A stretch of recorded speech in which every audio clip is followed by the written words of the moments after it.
ser uma energia de troca que é uma energia neutra, né? Ela não é em si nem boa nem ruim. Ela ainda é vista, o dinheiro em si ainda é visto como um vilão na nossa sociedade, né? E isso acaba acontecendo por três motivos principais que eu meio que mapeei, assim, né? Claro que podem ter alguns outros também. Mas o primeiro deles sendo o nosso inconsciente coletivo, né? Então, o que acontece? A gente já conversou muito aqui sobre essa mentalidade das pessoas e como a gente carrega com a gente muitos traumas da nossa infância, né? O que acontece é que quando a gente vai recebendo esses traumas, né, a gente vai criando esses traumas durante a nossa infância, é muito comum que a gente acabe se mantendo prisioneiro das etapas da nossa infância que deveriam ter passado, mas que por a gente não ter recebido determinadas coisas, que pode ter sido justamente o que causou aquele trauma, a gente não avança aquela etapa, né? Então imagina como se fosse uma garrafa de água, né? Acho que eu até já dei esse exemplo, agora que eu tô falando, tá me dando um déjà vu aqui. Mas se você imagina uma garrafa de água, não tem como você encher essa parte da garrafa antes de você ter enchido essa parte aqui, né? Então, enquanto a gente está crescendo, a gente precisa ir preenchendo todos os aspectos da nossa consciência para que a gente consiga ter uma vida depois adulta mais do que funcional, mas também plena, né? Onde a gente se sente abundante, onde a gente está feliz, onde todos os nossos relacionamentos com dinheiro, com amor, com trabalho, com a nosso próprio ser, onde todos esses relacionamentos acontecem de uma forma mais elevada, né? De uma forma plena e satisfatória, realizadora. Então, como a grande maioria da sociedade não tem todos esses compartimentos da personalidade e do próprio ser preenchidos, acontece com muita frequência de as pessoas ainda estarem nessa mentalidade infantil, né? E aí o que acontece? A mentalidade infantil, a tendência dela é de fugir da responsabilidade, né? Criança não assume responsabilidade. Então a gente vem de uma série de situações que podem ter gerado trauma, né? Mortes, doenças, manipulações, coisas que aconteceram até com os nossos ancestrais, como guerras, por exemplo, né?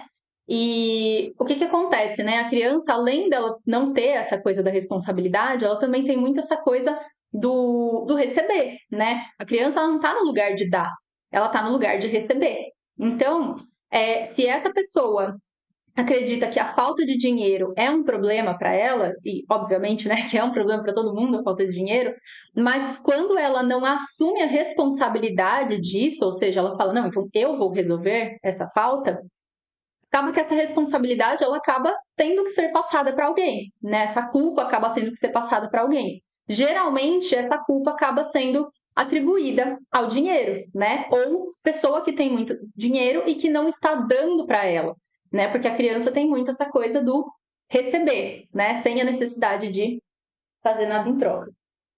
Calma aí que temos uma pessoa aqui. Fala oi, filha. Fala oi. Que tá aqui apertando todos os fios. Deita aqui. Pronto.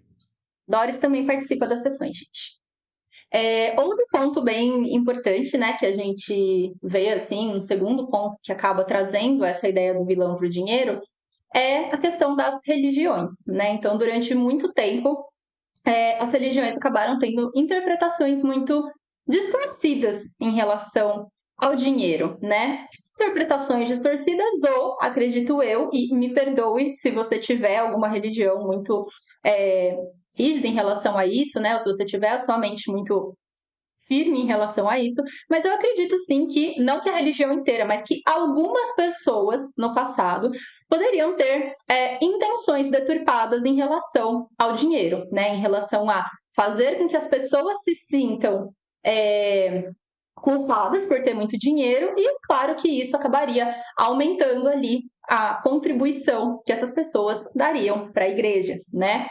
Tem pessoas que simplesmente tiveram interpretações distorcidas, né? Que não entenderam muito bem algumas palavras que foram ditas, o fato de que as escrituras ditas sagradas, né, da Bíblia já foram escritas há muito tempo atrás, né? Era uma consciência muito diferente. Muitas dessas escrituras foram escritas muitos e muitos anos depois de Jesus não estar mais aqui, né? Inclusive por pessoas que nem eram Jesus, então com certeza passaram ali pelo filtro da consciência de quem escreveu, né? E da interpretação de quem escreveu. Então, em muitos momentos aparece na Bíblia essa coisa da pobreza, né? Tem até uma passagem muito clássica, né? É mais fácil um camelo passar pelo buraco de uma agulha do que um rico entrar no reino dos céus, né? Mas em diversos momentos o que eu sinto em relação a essas escrituras é que quando se fala sobre a pobreza ali versus a riqueza, a gente não está falando exatamente ali de dinheiro, né? Mas enfim, tem algumas passagens também que falam que Jesus era rico e deixou de se tornou pobre para que as pessoas pudessem aprender com a sua pobreza, que elas pudessem enriquecer junto com ele, né? Eu sinto, por exemplo, que nessa passagem o que está sendo dito ali é sobre consciência e iluminação espiritual, né? Jesus sendo um ser muito desenvolvido, que com certeza não precisava vir aqui para a matéria, vir aqui para a Terra, mas que abre mão dessa riqueza, né? Dessa plena expansão da consciência espiritual para vir para a Terra, ser humano durante algum tempo, né? E depois, ao longo da vida dele, ir alcançando de novo essa iluminação espiritual que ele alcançou e acabou contribuindo aí com a evolução espiritual de tantas outras pessoas também, né? Então, esse é o segundo ponto, né? Essas interpretações distorcidas. Ô, lindo, tira ela daqui, por favor, porque não tá dando, não. Não deixar ela quieta no meu colo, mas ela quer mexer nos fios todos. Obrigada. E o terceiro ponto é justamente essa coisa da gente focar na falta do dinheiro mais do que na abundância, né? Então, quando a gente acredita que o dinheiro é um problema, porque a gente está colocando o foco nele, na falta dele, não na abundância dele, aquilo acaba crescendo, né? Aquilo que a gente coloca foco cresce. Então, se eu colocar foco na falta do dinheiro, é aquela falta que vai crescer. Então ele acaba se tornando um vilão.